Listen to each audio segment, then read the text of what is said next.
प्यारे दोस्तों, आज की इस वीडियो में हम आपको एक ऐसा कहानी सुनाने वाले हैं जिसे सुनकर आपकी आंखों में यकीनन आंसू आ जाएंगे और आप एक बहुत बड़ा सबक हासिल करेंगे। ये कहानी है एक माँ और बेटे का। मुझे यकीन है आपको ये कहानी बहुत ही ज्यादा पसंद आएगी। इसीलिए हमारी माँ अपने बेटे के साथ रहा करती थी। उस बुरी माँ का एक नाफरमान बेटा था। उसका बेटा रात में काफी लेट से घर आता था। हर रोज की तरह आज भी वो बूढ़ी औरत दरवाजे में अपने बेटे का इंतजार कर रही थी। वो बूढ़ी औरत अपने बेटे से बहुत ही ज्यादा मोहब्बत किया करती थी। जाहिर सी बात है, औलाद कैसा भी हो, माँ बाप अपने औलाद से मोहब्बत करते ही है। लेकिन आज भी हर रोज की तरह उसका बेटा घर ना आया। रात काफी हो चुकी थी, लगभग रात के 12 बज चुके थे, मगर अभी तक उसका बेटा घर नहीं आया था। बेचारी बूढ़ी माँ बार बार दरवाजे की तरफ देखती जा रही थी, कभी खिड़की खोलकर गली में झांकती, मगर उसका बेटा कहीं नजर ना आया। जब इसका बेटा इसे नजर ना आया तो वह बूढ़ी औरत दिल पकड़कर रह जाती और इसके मुंह से बेअख्तियार निकलता, हाय अल्लाह, मेरा बेटा कहाँ गया? या अल्लाह, मेरे बेटे की हिफाजत करना। और फिर रोने लगती। दोस्तों, हम आपको बता दें कि इस लड़के का बाप फौत हो चुका था। एक बूढ़ी माँ और जवान लड़के के अलावा घर में कोई न था। लेकिन बेटा भी गलत लोगों से दोस्ती लगाए बैठा था और बुरे लोगों ने इसे गलत रास्ते पर डाल दिया था। वह लड़का रात को देर तक घर से बाहर रहता। बूढ़ी माँ इसे बहुत समझाया करती थी कि बेटा, रात को जल्दी घर आ जाया करो। मैं घर में अकेली होती हूं और मुझे खौफ महसूस होता है। वैसे भी आज कल के हालात ठीक नहीं हैं, इसलिए रात दिन मुझे तेरी फिक्र भी लगी रहती है। मैं रात में अकेली खाना तक नहीं खाती हूं। सोचती हूं कि मेरा बेटा आएगा तो साथ में खाऊंगी।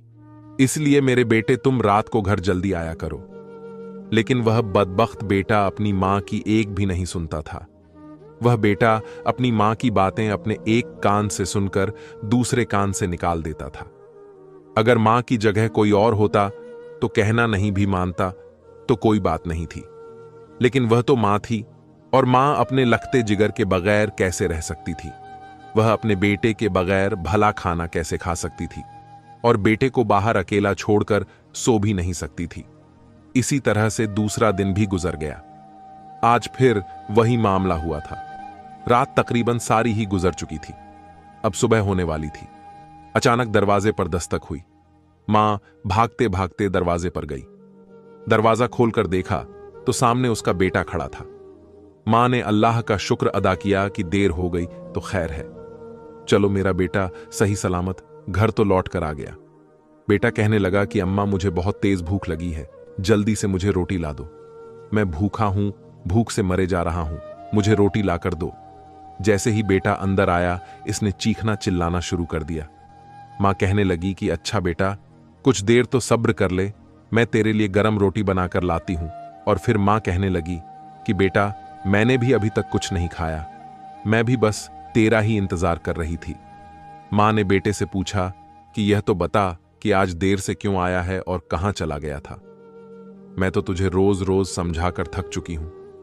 मैं बहुत परेशान हो रही थी, मैं तो पागल हो गई थी। बेटा बोला कि मां, वह मैं दोस्तों के साथ फिल्म देखने सिनेमा चला गया था। फिल्म देखते देखते देर हो गई। इसके बाद मैं दोस्तों के साथ घूमने चला गया।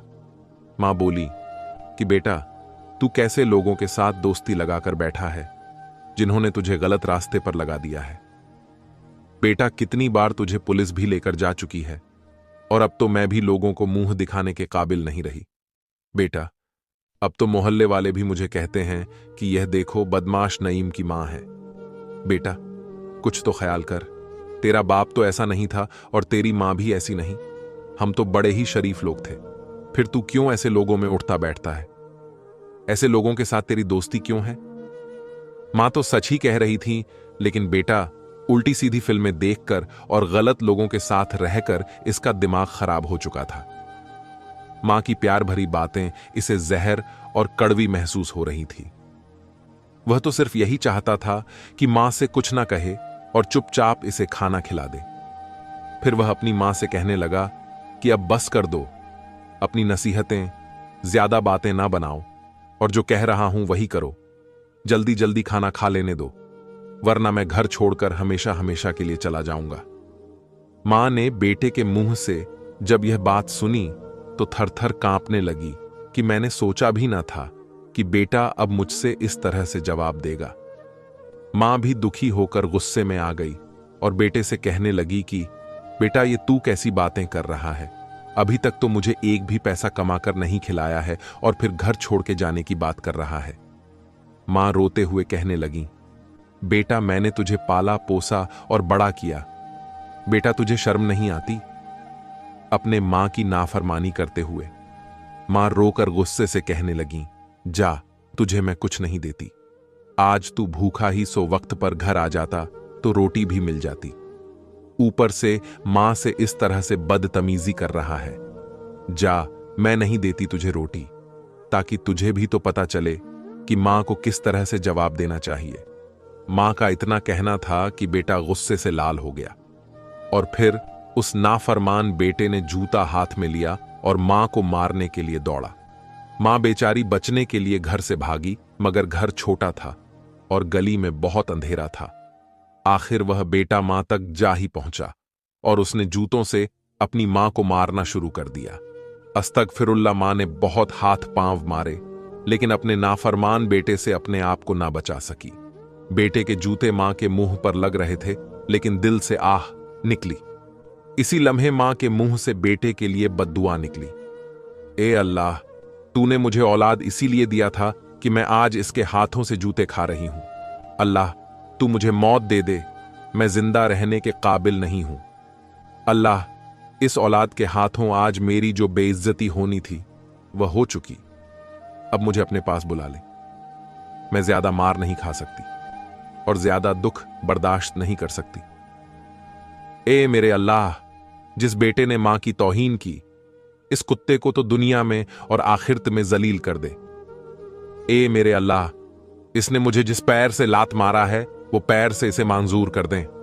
प्यारे दोस्तों, हम आपको बता दें, कोई भी मां या बाप अपने औलाद को बद्दुआ नहीं देना चाहता, मगर औलाद की इस तरह के बेबर्दाश्त करतूतों की वजह से ना चाह के भी बद्दुआ और आह दिल से निकल ही जाता है। मैं आपको फिर से बता दूं कि कोई भी मां बाप अपने औलाद को बद्दुआ नहीं देता। जब उस नाफरमान बेटे ने अपनी मां की जुबान से यह बात सुनी तो वह बदबख्त बेटा और भी गुस्से में आ गया और जोर से मां पर हाथ उठाने लगा और पैर से लात मारने लगा। इसने मां को वहीं पर छोड़ा और खुद सोने के लिए चला गया। थोड़ी ही देर में वह सो चुका था और कुछ देर के बाद इसके पांव में दर्द महसूस हुआ। इसने समझा कि मामूली सा दर्द है, अभी खत्म हो जाएगा, मगर दर्द मजीद बढ़ता गया। सुबह हुई तो दर्द इस कदर शिद्दत अख्तियार कर चुका था कि अब इससे बर्दाश्त नहीं हो रहा था और पांव भी सूज चुका था। वह घर से निकला और बड़ी मुश्किल से चलता हुआ डॉक्टर के पास पहुंचा। डॉक्टर ने पांव का जांच करने के बाद कहा कि कुछ समझ नहीं आ रहा कि दर्द किस वजह से हो रहा है और पांव क्यों सूज चुका है। लिहाजा मजीद चेकअप करवाने के लिए वह किसी बड़े अस्पताल में चला गया। अब वह बदनसीब लड़का लाहौर के बड़े अस्पतालों में गया, मगर अब भी किसी डॉक्टर को इसकी बीमारी समझ न आ रही थी। मगर फिर वह मुल्तान के मशहूर नश्तर अस्पताल गया। वहां के डॉक्टर ने भी साफ कह दिया कि कुछ समझ नहीं आ रहा, एक ही रात में इसे किस बीमारी ने घेर लिया था। अब इसका बुरा हाल होता जा रहा था। पांव दिन ब दिन सूजता जा रहा था और दर्द भी दिन ब दिन बढ़ता जा रहा था। आखिर डॉक्टरों ने मशवरा दिया कि इसका पांव दिन ब दिन खराब होता जा रहा है, अब इसका पांव काट दिया जाए। डॉक्टरों ने उस लड़के से भारी रकम लेकर ऑपरेशन कर दिया। हालांकि उस लड़की के पास पैसे तो नहीं थे, फिर भी किसी से उधार लेकर इसने ये ऑपरेशन करवाया। पहला ऑपरेशन में पैर हल्का सा काटा गया, मगर दर्द पहले से ज्यादा होने लगी थी। ऑपरेशन करने के बाद भी आराम नहीं मिल रहा था। वह बदबख्त लड़का फिर हॉस्पिटल गया और डॉक्टरों को पैर दिखाया। डॉक्टरों ने कहा कि और थोड़ा काटा जाएगा, तब शायद आपको आराम मिल जाए। कुछ दिन बाद फिर से ऑपरेशन किया गया, मगर हैरानी की बात यह थी कि पैर का दर्द दिन ब दिन तेज होता जा रहा था। दिन ब दिन आराम मिलने के बजाय पर और सूजता जा रहा था। डॉक्टर ने आखिर में यही मशवरा दिया कि आपका पूरा पैर काट दिया जाए, तभी शायद आपको आराम मिले। अब वह बदनसीब लड़का लंगड़ा हो गया था, मगर इसकी टांग अभी भी ठीक नहीं हुई थी। जहां से इस लड़के का पांव काटा गया था, वहां पर जख्म बन गया था और इस जख्म में पीप बन गई थी। अब वह जख्म किसी भी दवाई से ठीक ना हुआ।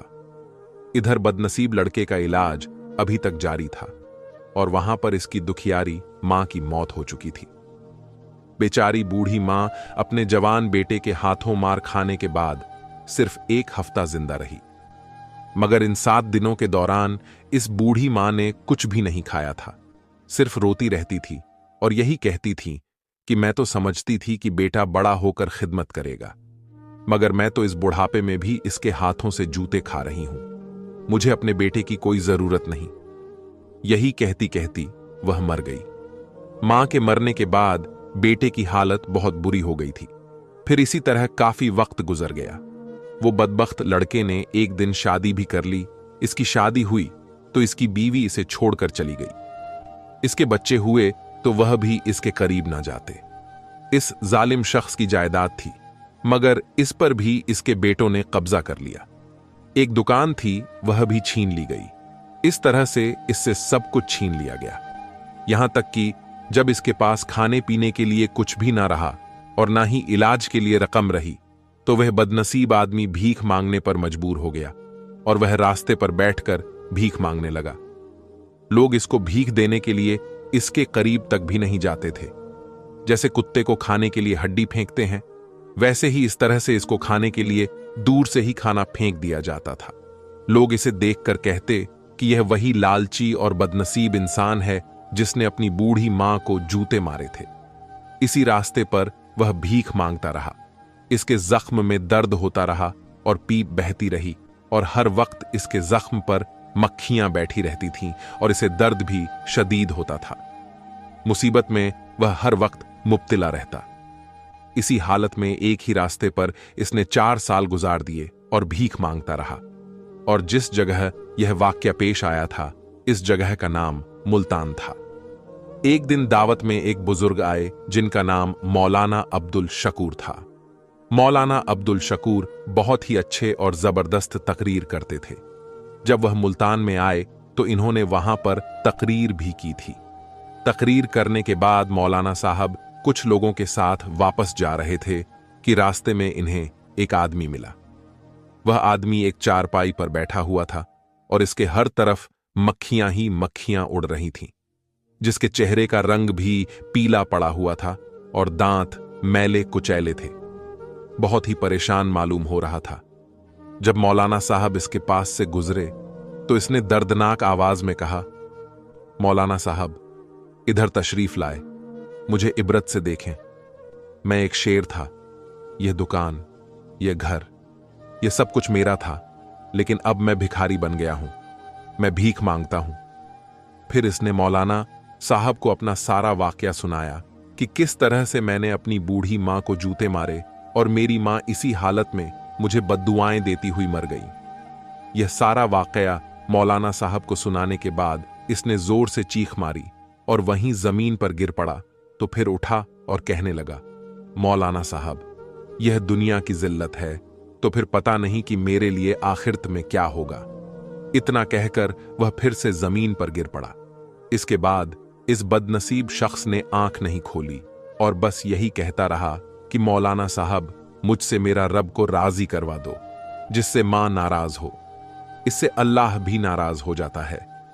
मौलाना साहब, मैं जलील होकर रह चुका हूं और मेरी जिंदगी भी बर्बाद हो चुकी है। वह मौलाना साहब से यही कहता जा रहा था कि मौलाना साहब, मेरे लिए कुछ करो। मगर मौलाना क्या कर सकते थे। मौलाना साहब ने अल्लाह की पनाह मांगी और आगे चल पड़े। वह मां का नाफरमान शख्स ऐसे ही तड़प तड़प कर इबरत का निशान बनकर मर गया। लोग इससे घिन खा रहे थे, क्योंकि इसमें से इस कदर गंदी और गलीज बदबू आ रही थी कि लोग इसके पास जाने से भी कतरा रहे थे। लेकिन फिर भी कतराते कतराते लोगों ने इसके कफन दफन का एहतमाम किया और इसे लावारिसों की तरह किसी गड्ढे नुमा कब्र में दफन कर दिया। अस्तगफिरुल्लाह। प्यारे दोस्तों, आपने देखा किस तरह से उस लड़के पर अल्लाह का अजाब नाजिल हुआ तो दोस्तों, यहां पर आप खुद अंदाजा लगाएं और इबरत हासिल करें कि माँ बाप की नाफरमानी करने वाले पर अल्लाह ताला का अजाब किस तरह से नाजिल होता है। हजरत अली फरमाते हैं कि जिस इंसान ने अपने माँ बाप को तेज निगाह से एक बार भी देखा या घूर कर देखा, कयामत के दिन इसकी सारी नेकियां खत्म कर दी जाएंगी, उसकी सारी नेकियां जाया हो जाएंगी। चाहे इसने अपनी जिंदगी में कितनी ही इबादत क्यों ना की हो, कितनी ही नेकियां क्यों ना कमाई हो, हालांकि उस शख्स की नेकी एक पहाड़ के बराबर क्यों ना हो, अगर इसने एक नजर भी अपने वालिदैन को घूर कर देख लिया तो इसकी सारी नेकियां खत्म कर दी जाएंगी। हम जानते हैं कि सभी अपने वालिदैन से बहुत मोहब्बत करते हैं। कोई बेटा या बेटी ऐसे नहीं है जो अपने माँ बाप को घूर कर देखते हैं, लेकिन शायद यह बात इस शख्स के कानों तक पहुंच जाए जो अपने माँ बाप की कदर नहीं करता, जिसको अपने माँ बाप की मोहब्बत का एहसास नहीं होता है। शायद यह बात इसके कानों तक पहुंच जाए जिसने माँ बाप को तेज निगाहों से देखा है या घूर कर देखा है। मेरे आका मुस्तफ़ा सल्लल्लाहु अलैहि वसल्लम फरमाते हैं कि अगर बंदा इबादत गुजार है और इसकी माँ बाप इससे नाराज है, चाहे बंदा नमाजी और तहज्जुद गुजार क्यों ना है, अगर इसके माँ बाप इससे नाराज है तो इसकी सारी इबादत, इसकी सारी नेकी, इसकी कोई दुआ कबूल नहीं होती। प्यारे दोस्तों, मैं आपको एक बहुत ही प्यारी हदीस बता दूं। हमारे प्यारे नबी हुजूर सल्लल्लाहु अलैहि वसल्लम ने फरमाया, लोगों, तुम में से जो हज की दौलत से मालामाल ना हो सका, वह अपने घर में अपने माँ बाप का चेहरा मुस्कुरा कर देख ले, उसको हज का सवाब घर बैठे ही मिल जाएगा। सुभान अल्लाह। मगर आजकल के कितने वह लोग हैं जो तिलावत कुरान ए पाक की पाबंदी करते हैं? कितने वह लोग हैं जो तहज्जुद गुजार हैं? कितने वह लोग हैं जो अजान सुनते ही मस्जिद की तरफ दौड़ पड़ते हैं?